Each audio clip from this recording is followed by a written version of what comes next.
जनाब सरदार मोहम्मद यूसुफ साहब चेयरमैन सूबा हज़ारा तहरीक, जनाब मुर्तज़ा जावेद अब्बासी साहब, दीगर कायदीन तरीके सूबा हज़ारा।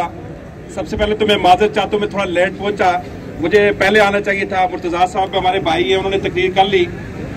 मैं सिर्फ मुख्तसर दो बातें करना चाहता हूँ कि सबसे पहले तो मैं खराज तहसीन पेश करता हूँ सरदार जी मोहम्मद यूसुफ साहब को और उनके साथ पूरे हज़ारा के अरकान असम्बली को कि जिन्होंने सूबा खैबर से मुतफ़िक़ा तौर पर करारदाद पास की।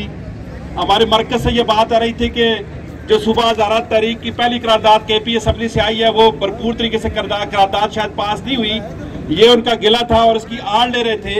आज हम उनको ये कहना चाहते हैं वफाकी गवर्नमेंट को, इमरान खान साहब को, कि सूबा खैबर से तो करारदाद मुतफ़िक़ा तौर पर आ गई है।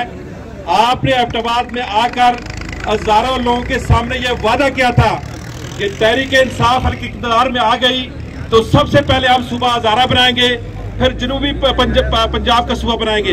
इमरान खान साहब, आप सारे वादे भूल गए।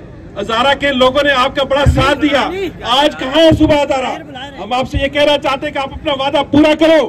आपके अरकान असम्बली भी जो है वो नहीं बोल सकते। हम उनसे कहते हैं अरकान असम्बली को कि आपने वादा किया था, आपने वादा करवाया था, आपको ये वादा पूरा करना चाहिए। आपने वादा पूरा ना किया। आज ये एक झलक है आपके सामने। अगर आज आपने वादा पूरा ना किया, 23 तारीख को इंशाल्लाह कराची में हमारा जलसा होगा, उसके बाद एबटाबाद में जलसा होगा, उसके बाद मानसरा में और बाकी हज़ारा डिवीजन के अजला में जलसे होंगे और फिर इंशाल्लाह सरदार यूसुफ साहब जब काल करेंगे, जब मुर्तज़ा जावेद अब्बासी और हमारा हज़ारा डिवीजन की क़यादत काल करेगी तो इंशाल्लाह शाहराह रेशम भी ब्लॉक होगी इंशाल्लाह। और हम ये भी कहना चाहते हैं कि इस पार्लियामेंट में आप अंदर दाखिल नहीं हो सकेंगे, इंशाल्लाह यहाँ पर धरना होगा और आपका दाखिला बंद कर देंगे। वाह अल्हम्दुलिल्लाह रब्बिल आलमीन।